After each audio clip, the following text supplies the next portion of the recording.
देहरादून को smart city बनाने के लिए 5-7 साल देहरादून में रहने वाले लोगों की जमकर फजीयत हुई। कितना शहर स्मार्ट बन गया ये कहना मुश्किल है। कुछ नहीं बन पाया, प्रोजेक्ट भी ख़त्म हो गया और अब जो अलग अलग एसेट्स तैयार किए थे कथित तौर पर स्मार्ट सिटी के, वो अलग अलग विभागों को सौंप दिए गए। कुछ काम सिंचाई देख लेगा, कुछ पीडब्ल्यूडी वाले देख लेंगे, कुछ नगर निगम देखेगा। अलग अलग विभागों को जो कुछ स्मार्ट सिटी में बना वो सौंप दिया गया। अब हालात ये हो गए हैं कि स्मार्ट सिटी का काम तो ख़त्म हो गया, प्रोजेक्ट ख़त्म। अब जिन विभागों के पास अलग अलग काम पहुँचे हैं वो पहले ही ख़त्म हो चुके हैं, बदहाल पड़े। ये परेड ग्राउंड है जहाँ इस वक्त मैं खड़ा हूँ और इस परेड ग्राउंड को, इसका तो इतिहास लंबा चौड़ा है साहब। ब्रिटिश काल से यहाँ पर अंग्रेज़ आर्मी कभी परेड किया करती थी और इसी मैदान को खूबसूरत बनाने का जिम्मा स्मार्ट सिटी वालों ने उठाया। और ये जो सामने आप अपनी स्क्रीन पर देख रहे हैं, ये एक फाउंटेन यहाँ पर बनाया गया कि कुछ लाइटिंग हो, शाम के वक्त कुछ पता चले, लोगों को लगे कि पार्क है। लेकिन ये जब से बना है इसमें पानी की एक बूंद नहीं आई है। इसको तो हो गए 2.5 साल बने हुए, ये कब ख़त्म भी होने की स्थिति में आ गया है। इसमें कुछ नहीं होता। और मैं पिछले कई सालों से परेड ग्राउंड अक्सर आता रहता हूँ, मैंने देखा है यहाँ कुछ हुआ नहीं। तो ये बनाने के बाद ऐसे ही पड़ा हुआ है और जो स्थिति इस समय परेड ग्राउंड की है वो बुरे हाल है। आप अपनी साइड स्क्रीन पर देखिए, ये ट्रैक है। ये ट्रैक जब बना था इसकी गजब वाहवाही करवाई स्मार्ट सिटी वालों ने कि साहब सिंथेटिक ट्रैक बना दिया है, लोग आएंगे। अब आपको डामर रोड में या सीसी सड़क पर चलकर आप अपने घुटने ख़राब मत कीजिए, एड़ियाँ ख़राब मत कीजिए। ये सिंथेटिक ट्रैक है, इसमें आइए और बढ़िया सी वॉक कीजिए, रनिंग कीजिए, साइकिलिंग कीजिए। ये सब व्यवस्था बनाई गई। अभी 1 साल पहले बना था, लाखों रुपए खर्च हुए इसमें और अब इसकी हालत देखिए। ये चारों तरफ से टूटना शुरू हो गया, अब कुछ बचा ही नहीं इसमें। अब तो नौबत ये आ गई है कि पैदल भी अगर आप परेड ग्राउंड के सिंथेटिक ट्रैक में चल रहे हैं तो ज़रा ध्यान से, कहीं पर भी आपको ठोकर लग सकती है, आप औंधे मुँह गिर सकते हैं। ये ट्रैक के हाल हो गए हैं। अब जब रावण ही जलाना था परेड ग्राउंड में तो पहले क्या बुरा था? पहले सारे लोग आ जाया करते थे, यहीं रावण जला करता था। इस बार भी यहीं जला है।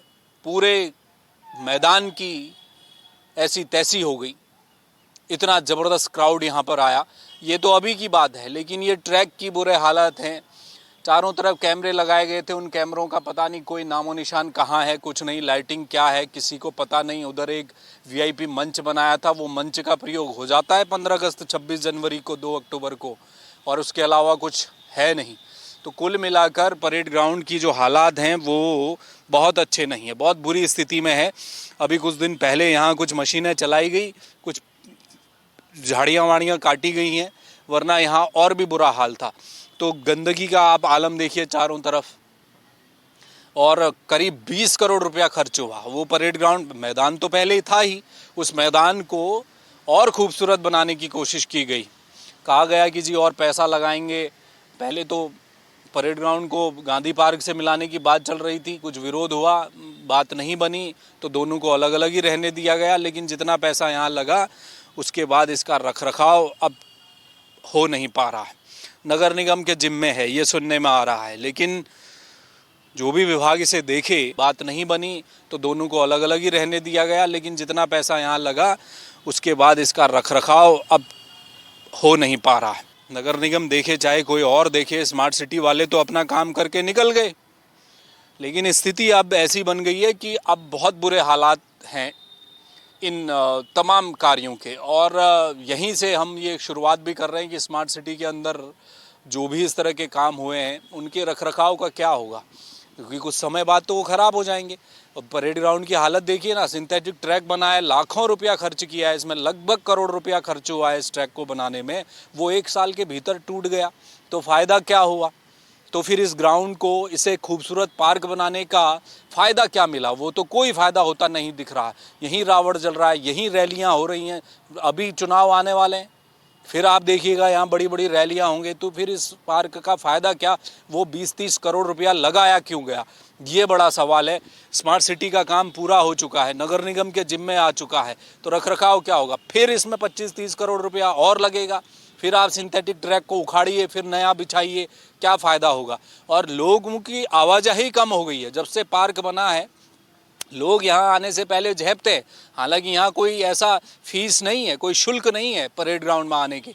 आप आ सकते हैं, घूम सकते हैं। साइकिलें रखी गई थी कुछ समय पहले, और वो साइकिलें अब गायब हैं और उनका यूज ही नहीं है। कोई वो आते ही टूट गई, किसी बैंक वालों ने दे दिया, लेकिन फ़ायदा कोई नहीं हुआ। अब ये बुरे हालात हैं इस समय। और स्मार्ट सिटी के काम अगर यही होने थे, इसी तरीके से होने थे, और यही इसी तरह से मेंटेनेंस में बदहाली होनी थी, तो फिर इसका कोई फ़ायदा होता दिखाई नहीं दे रहा है। खूबसूरत पार्क जो आपके शहर के बीचों बीच था, वो उसकी एक अपनी ऐतिहासिकता थी, और उसकी ऐतिहासिकता को बरकरार रखते हुए जितना पैसा पानी की तरह यहाँ बहा दिया गया था, वो कम से कम दिखाई भी देना चाहिए, उसका मेंटेनेंस कम से कम होना चाहिए, वो जो नहीं हुआ है। तो परेड ग्राउंड की हालत इस समय बेहद बदतर है, और ये बद से बदतर होती चली जाएगी अगर इसका रखरखाव नहीं किया गया। कैमरामैन मयूर उपाध्याय के साथ हेमभट्ट, जय भारत टीवी। आप देख रहे हैं जय भारत टीवी।